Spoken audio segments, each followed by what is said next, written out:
Mira, Yoko tiene Buenas, en la buenas. plataforma. ¿Qué tal? ¿Cómo están, señoritas?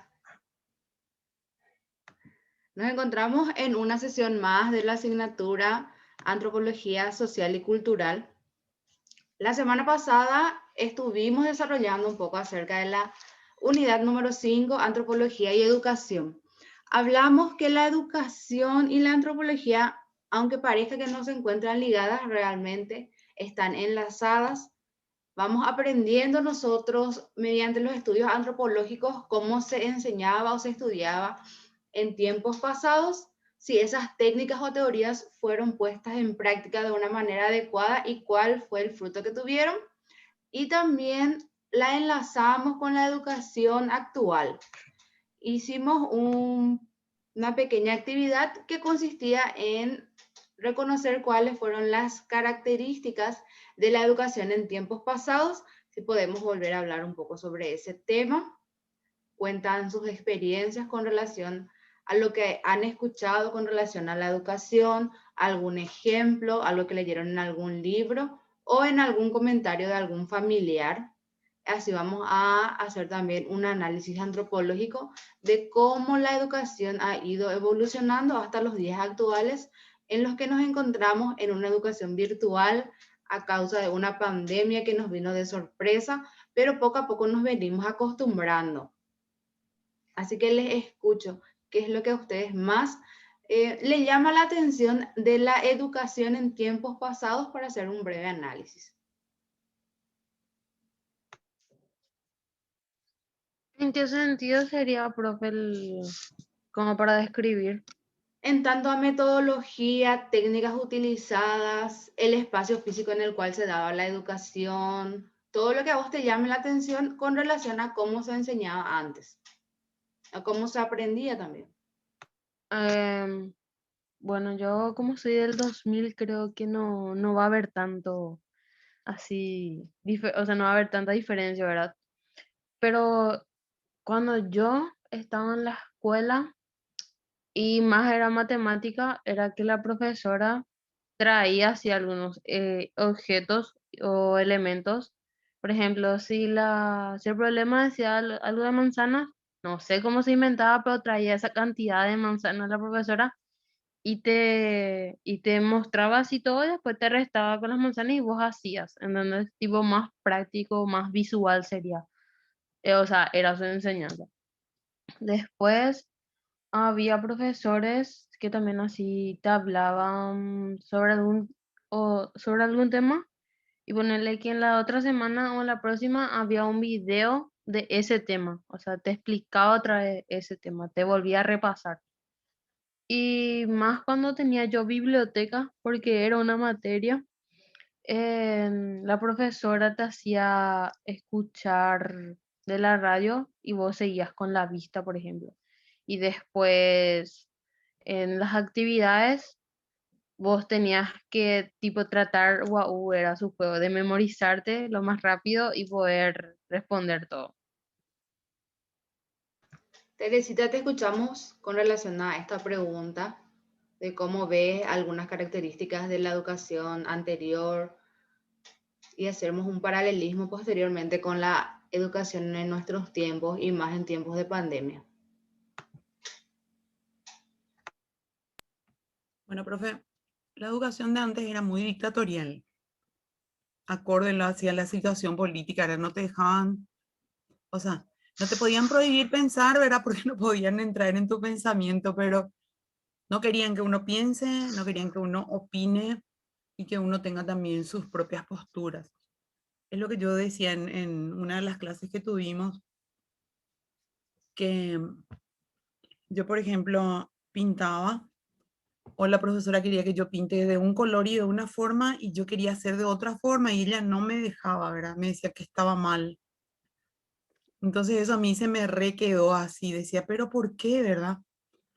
Y yo crecí así con cierta incertidumbre de pensar por qué lo que la profesora nunca quiso, nunca me quiso dejar ser o dejarme pintar como yo quería, ¿verdad?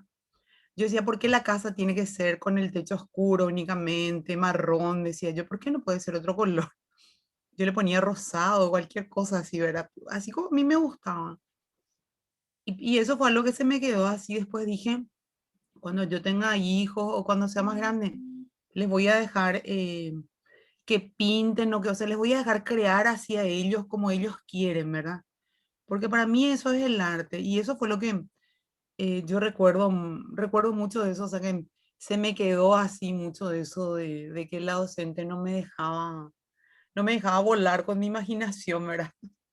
En casa sí, ¿verdad? Pero ahí en la escuela no.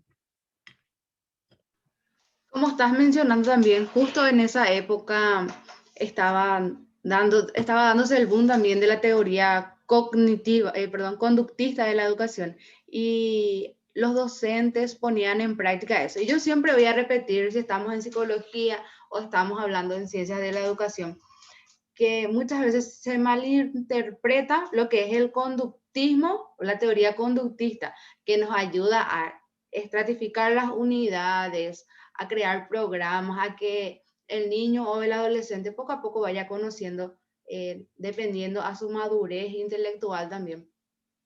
Y se tiende a creer que son castigos físicos, repeticiones que muchas veces vivimos nosotros, como está mencionando también la compañera Tamara, casi todos nos formamos nosotros en ese proceso de repetición para memorizar algo y el que tiene la capacidad de memorizar más rápido es el más inteligente, ¿verdad?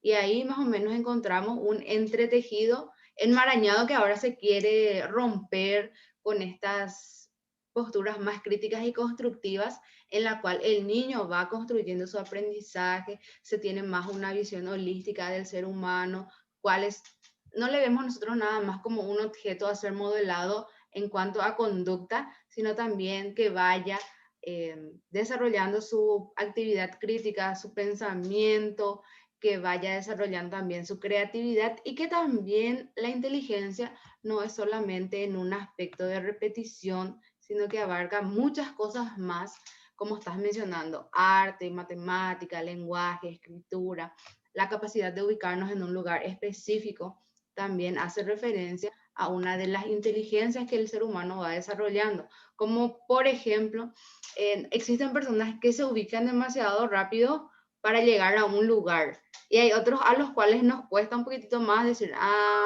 en tal lugar había sido, tenés que seguir a la izquierda, a la derecha, y esas mismas personas que tienen una gran capacidad para orientarse son las mismas que tienen una capacidad para ubicar lugares o poner en orden ciertas cosas en una casa, por ejemplo, más o menos que van milimetrando todo el espacio y ubicando las cosas en donde va a quedar mejor también. Tienen mejor sentido de orientación también las personas que van desarrollando ese tipo de inteligencia. Ever, te escuchamos ya que estás ingresando. Profe, ¿Sí? ¿Les escucho? Hola, profe, buenas noches, profe. ¿te puedo pedir a lo permiso de ver un ratito, un ratito? ¿Sí? Profe, vos no le podés compartir el link a los compañeros de ahí. Mi teléfono cablea y me saca así del WhatsApp y todo. Y Que le No les puedo compartan a Ever, compartir yo estoy ahí cargando nomás mi en... teléfono, por eso no puedo. el mío también está Compártanle a con las ese compañeras, mismo porfa, porque hay problema. gente que está manejando. Está Sí, mi con, teléfono está así. como que no es mi computadora, Voy entonces a está tratar de todo volver. problemático hoy. Así que es una lástima realmente. Pero para mañana ya me dijeron que ya va a estar solucionada mi computadora. Voy Ya, a ya tratar. compartí, ya compartí en el grupo. Bueno, en Ever, te Dale, gracias. escuchamos con relación a lo que estuvimos hablando también en la clase hace 15 días, con relación a un paralelismo entre la educación actual y la educación de antes. Y justamente nos remontamos en la parte contemporánea, la parte histórica en realidad, profe.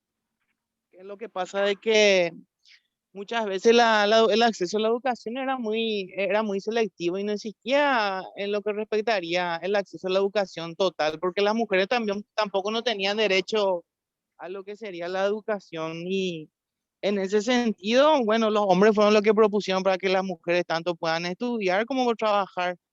En- y también en la época de 1840 a 1865, los paraguayos en su totalidad sabían leer y escribir, y tal es el caso que también existían los diarios de guerra en la época de la Triple Alianza, donde los soldados tenían que leer y, o sea, no es que tenían esa posibilidad de poder leer.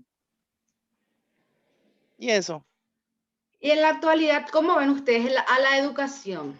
Ya que hacemos también un análisis antropológico de esta situación en la cual nosotros nos encontramos. Bueno, en la actualidad, con respecto al contexto de lo que es la pandemia, bueno, hay mucho todavía que mejorar con respecto a las clases virtuales, pero eso hay que, bueno, con eso tenemos que vivir y acostumbrando, porque este va a ser ahora la nueva educación al menos por estos años. Y se está perfeccionando, yo creo que hay una mejoría en cuanto a lo que es la utilización de las herramientas ofimáticas para el efecto.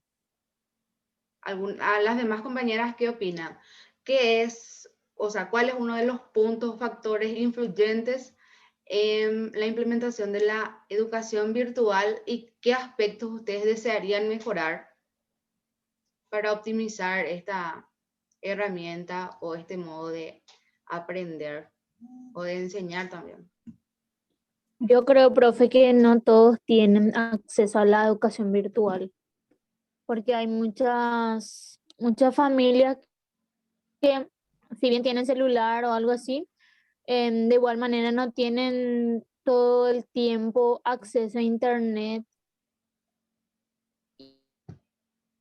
y es, Los demás compañeros que comentan. creo que Te escucho un poco genera entrecortado, Vania. No sé si igual es mi inconvenientes internet. tanto para los maestros como para los alumnos. Yo te escucho bien. Ah, bueno. Buenas noches, profe. Yo le escucho bien también ahora. Dale, les escucho, chicas, entonces, con respecto a la educación en tiempos actuales.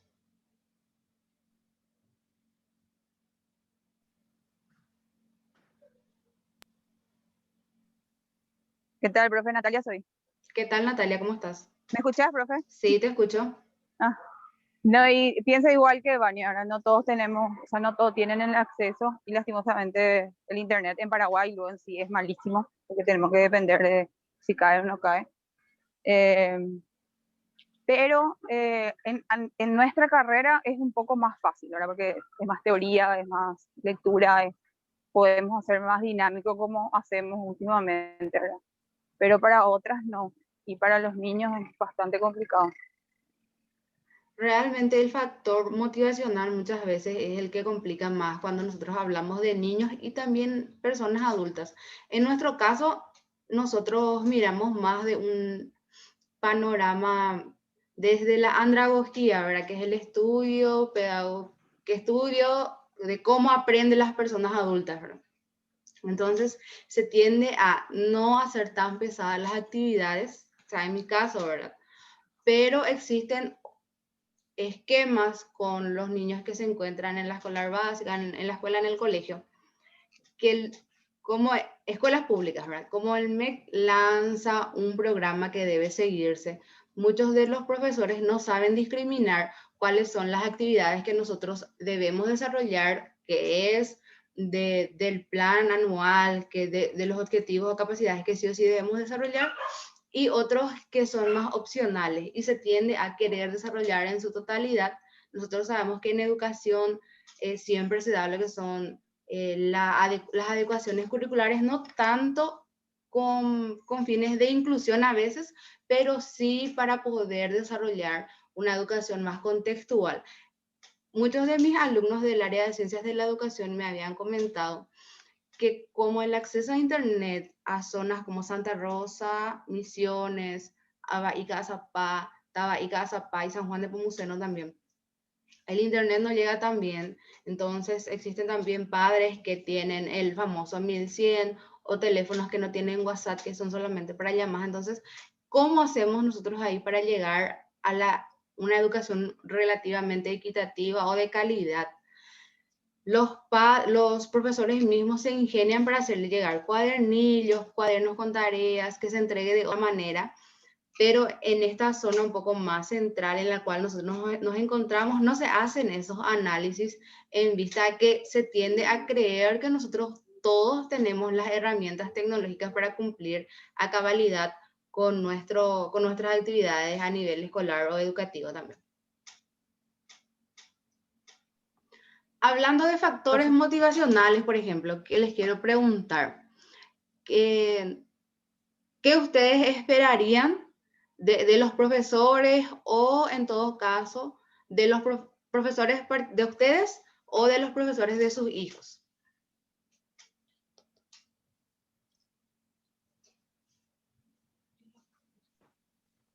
Profe, ¿Sí? en el caso de mi hijo, por ejemplo, ahora, porque, o sea, tengo dos, ¿verdad? El mayor está en séptimo y el más chico está preescolar. En el mayor me gustaría que sean un poco más, viste que están en la edad de 12 años ahora, que ni tan juventud ni tan niños ahora, o sea, que están ahí, que sean un poco más dinámicos, que busquen que llamar la atención más de ellos, ahora, que no sea todo así, estamos en clase y silencio y ahora se da esto, que no sea muy cuadrado. O sea, eso es lo que yo espero en ellos.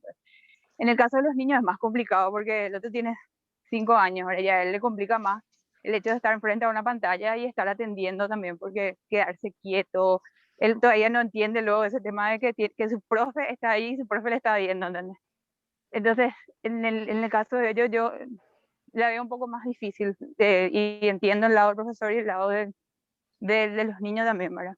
Pero me gustaría que de repente, no sé cómo pueden hacerle llegar a los niños de que esa es su manera ahora mismo de dar clase, ¿verdad? No sé, el caso de los niños es un poco más complicado, ¿verdad? En nuestro Sí. caso, o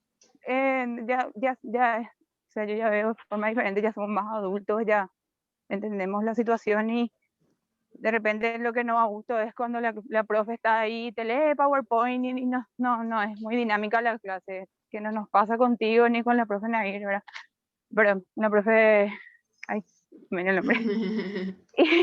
Yo soy Y- Ana. y- sí, no, sí, la profe Nair, dije bien entonces, ¿verdad? Sí, Sí. dijiste bien. Bueno, y me gusta más cuando es dinámico, de repente hay profesoras que te leen el PowerPoint y no interactúan, y eso de interactuar para mí es muy importante, pero con todos, ¿no? Sí, uno o dos nomás, ¿verdad? Y eso. Sí mismo. Los demás compañeros, ¿qué opinan? ¿Qué factores motivacionales? ¿Cómo mejoraríamos nosotros las clases virtuales desde un punto de vista de espectador y participante también? Profe, ¿Sí? ni siquiera, ¿verdad? Ni siquiera estamos teniendo clases presenciales, ¿verdad? Como para poder manejar la posibilidad de que los docentes puedan dar las clases y las competencias de acuerdo al tipo de inteligencia que tiene el alumno, ¿verdad? Para que eso se alcance va a pasar muchísimo. Aunque hay docentes que en aula le trabajan a sus alumnos los potenciales que tienen, ¿verdad? Eso sería por una parte. Y por otra parte, buscar algunas estrategias así como hay alumnos así que aprenden con cuadros sinópticos, ¿verdad? Porque la forma cuadrada se queda más grabada en el cerebro que la forma circular, ¿verdad? Eso sabemos por psicología. Y ir implementando cosas así.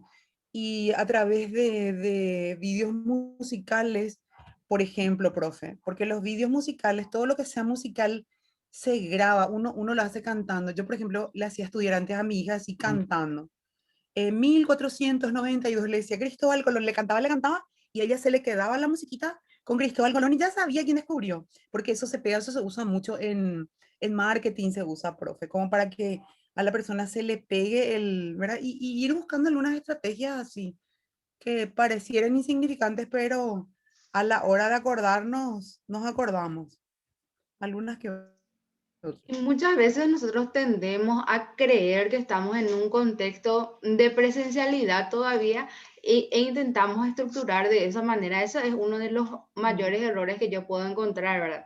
Que el niño de tercer grado deba aprender muchas veces la tabla de multiplicar de memoria, que es algo que si hablamos nosotros de una educación constructiva está completamente mal visto, ¿verdad? Que él debe entender el concepto y no memorizar como nosotros estamos acostumbrados a hacer. Lo mismo pasa con los conceptos. Y si nosotros hablamos de lo que realmente es el aprendizaje, es algo que se da, algo que se adquiere y tiene una duración relativamente larga en nuestra vida. Pero si nosotros, por ejemplo, estudiamos la tabla de multiplicar de memoria, existen números que no se nos olvida. Entonces eso quiere decir que realmente el aprendizaje no se dio, que la estrategia que se está utilizando en clase no